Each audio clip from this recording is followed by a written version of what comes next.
Welcome to IPL news. ഇന്നലെ നടന്ന ചെന്നൈ പഞ്ചാബ് മത്സരത്തിൽ 4 വിക്കറ്റിന് പഞ്ചാബ് വിജയിച്ചു. ചെന്നൈ ചിദംബരം സ്റ്റേഡിയത്തിൽ ടോസ് നേടിയ പഞ്ചാബ് ചെന്നൈയെ ബാറ്റിംഗിന് അയക്കുകയായിരുന്നു. തുടക്കത്തിലെ 2 വിക്കറ്റുകൾ ചെന്നൈക്ക് നഷ്ടമായി.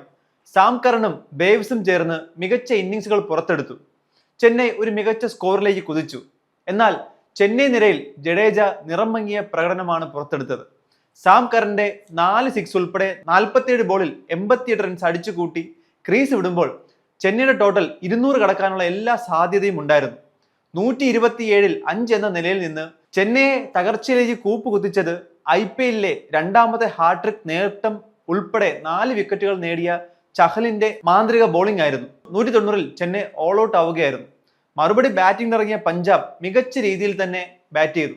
പ്രേനേഷ് ആര്യ പുറത്താകുമ്പോൾ പിന്നാലെ വന്ന ക്യാപ്റ്റൻ ശ്രേയസ് അയ്യർ മികച്ച ഫോമിൽ തന്നെ ടീമിനെ മുന്നോട്ട് നയിച്ചു. കൂടെ ഉണ്ടായിരുന്ന പ്രഭ് സിമ്രാൻ സിംഗും ചെന്നൈ ബോളേഴ്സിനെ കണക്കിന് പ്രഹരിച്ചു. 54 റൺസ് എടുത്ത് പ്രഭ് സിമ്രാൻ സിംഗ് പുറത്താകുമ്പോൾ ചെന്നൈ പരാജയത്തിന്റെ മണം അറിയാൻ തുടങ്ങിയിരുന്നു. പിന്നാലെ വിജയിക്കാൻ 4 റൺസ് ഉള്ളപ്പോൾ ക്യാപ്റ്റൻ അയ്യരും പുറത്തായി. വിക്കറ്റുകൾ വീണ്ടും നഷ്ടമായെങ്കിലും അവസാന ഓവറിൽ പഞ്ചാബ് 6 വിക്കറ്റ് നഷ്ടത്തിൽ വിജയിക്കുകയായിരുന്നു. ഈ വിജയത്തോടു കൂടി പഞ്ചാബ് 2ാം സ്ഥാനത്തേക്ക് മുന്നേറി. ചെന്നൈ തന്റെ സ്ഥാനം ആർക്കും വിട്ടുകൊടുക്കില്ല എന്ന വാശിയിലാണ്.